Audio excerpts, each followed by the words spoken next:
Hello, my name is Jensen. I'm a product manager at Radformationㅅ, where our motto is Intelligent Automation in Radiation Oncology. I'm excited to talk to you today about ChartCheck, our newest software, which enables automated treatment evaluation. The goal of ChartCheck is to automatically detect treatment delivery errors. In radiation oncology, we treat a lot of patients with many fractions. So even with a low error rate, the total errors can still add up. In 2019, about 4,000 incidents were reported to Royals. The chart below shows where in the workflow these errors occurred. As you can see, a lot of them occur in the pre-treatment phases, and Radformation's ClearCheck software does a great job helping you detect and eliminate these errors. But there's still 29% of errors that happen on treatment or post-treatment.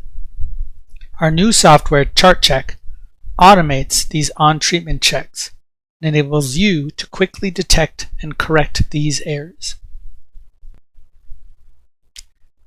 ChartCheck was designed to fill some gaps in the weekly check workflow. On the right, you can see a typical weekly check flow. For this example, after treatment 3, a physicist logs in and checks over the chart, from the prescription and the treatment details to the imaging and documentation. If everything looks good, the chart is signed off and the physicist continues on. But let's imagine that at treatment 4, an error occurs. In the typical weekly ChartCheck flow, that error wouldn't have a chance to be detected until treatment 8. And that just doesn't seem right. Now you could fix this in your clinic by checking charts after every fraction, but I don't know a lot of clinics that are staffed well enough to do that. And moreover, even if you're checking every fraction, it's still not guaranteed that you'll notice that error at fraction 4. With these problems in mind, we developed ChartCheck. ChartCheck will automatically check your treatment delivery as they happen. And if any errors are detected, like in fraction 4, you'll immediately be notified. That way, you can triage and fix the error well before fraction 5 is scheduled to start. The alert that you'll receive, like after that fraction 4 discrepancy, will look like this image on the left. It'll be highly detailed, so that you'll be able to decide just from this information if you need to go correct the problem or if it's something that can wait. We also understand that the typical clinical day can get very busy and can be full of interruptions. So near the end of each day, we'll send you a daily summary. This will list all the errors that have not been reviewed by a physicist. Again, it will be detailed, so just from the information in the email, you'll be able to decide if these are issues that you need to deal with tonight or if they can wait until tomorrow morning. When you log into ChartCheck, this is what you'll see. On the left-hand side, there's a patient list with the patients divided into the various phases of treatment. On the right-hand side, there's a quick navigation area to let you jump around the chart. In the center area, there's 7 sections that cover the whole breadth of the patient chart. In the prescription area, you'll see all the prescriptions and plans contained in the patient's chart. And if they're linked in ARIA, we'll calculate a number of checks for you. These include checks to make sure that treatment progression has been going correctly, but also that your treatment and image scheduling is all set up right for the future. In the plan area, I'll show you some high-level details about the plan, including a control chart so you can easily see how the couch has been varying from day to day. The field details area will look familiar. It'll contain the planned and delivered values for a whole number of parameters. And we'll use colors and icons to help alert you to anything that needs your attention. In the imaging section, there's another control chart that'll show you the imaging shifts day to day, as well as some checks to make sure the physician image order was followed and show you image approval statuses and make sure that images were approved before the next treatment.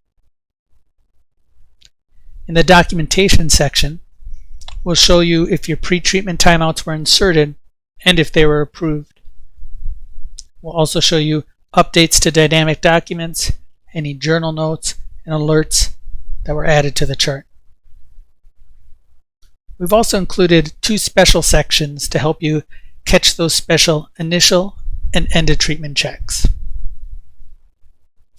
In all, we ended up with more than 35 of the TG275 recommended checks in this software.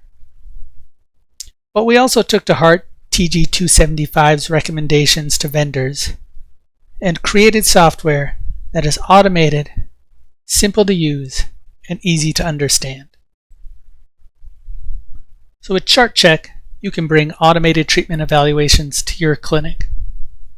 You'll increase your safety because now you'll detect errors as soon as the treatments have ended. The alerts ensure that you'll know about these errors immediately, and no longer will they have to wait until the fifth fraction to be detected. And because we're automated, the checks can be done instantly as soon as the fractions are completed. So let's see ChartCheck in action. So here we are logged into ChartCheck. It's a web-based software, so I've accessed it using my browser, and I've loaded up a patient for a ChartCheck. We can see this patient has a prescription linked to a plan, so a number of checks have been calculated for the plan. I can see that the dose accumulation is correct, the treatment scheduling is correct, so is the image order scheduling. Scrolling down, I notice that it doesn't look like chart rounds or an initial physics check occurred for this patient. I will have to dig into those. In the plan details area, I can see some information about the treatments and easily see that the machine wasn't overridden, we followed the treatment frequency order, and the couch positions matched for all the fields each day. This control chart shows me the couch position day to day, and all those values look pretty reasonable. In the field details area, I can see that all the delivered fields parameters match the plan parameters, so there's nothing I need to investigate there. Down here in the imaging details, I can see another control chart, and these shifts look pretty reasonable for an SBRT patient. You can see that the images have all been approved and they were done before the next treatment. I have one error here that the order wasn't followed. It's saying there's a KV taken. The order was for a cone beam every day, and it looks like what they did was took a KV pair in addition to that cone beam. I'm not too concerned about that, so I'm not going to worry about that. In the documentation area, I can see that the pre-treatment timeout was missed on the 17th, so I'll need to follow up with my therapist about that. I'm not quite ready to approve this one given that chart rounds and initial physics check aren't done, so I'm just going to jump to the next patient. This patient has 2 plans and 2 prescriptions. I can see they're into their first plan. Dose accumulation looks correct. Scheduling and image scheduling are good. For the boost plan, I can see that that one's scheduled correctly. And there's no image order, so there's no image scheduling, which makes sense because it's an electron. In the initial treatment checks, I can see again the chart rounds and an initial physics check weren't completed. So it looks like I have more work to do to follow up on these. For this plan, again I can see the machine wasn't overridden, the frequency was correct, the couch positions match, so this looks good. And the field details don't show me anything of interest. Now the image details look a little more interesting. You can see that these images from the first have not been reviewed, so I should follow up with the physician about that. I did review the images on the second and left a note that the therapist should watch the clavicle. And I can also see that the images from the 6th aren't reviewed yet. So I've got some follow-up to do with this. Additionally, I can see that these images weren't, while they were approved, they weren't approved before the next treatment. So I should maybe give my therapist a heads up to credit those charges. Down here in the documentation section, I can see that on the 2nd, they put in a pre-treatment timeout, but it wasn't approved. And on the 3rd, there was just no pre-treatment timeout put in at all. So I have some more follow-up to do. So that's a preview of ChartCheck, automated treatment evaluation software to help you stay on top of any treatment deviations. If you're interested in any more information, please reach out to us. Thank you.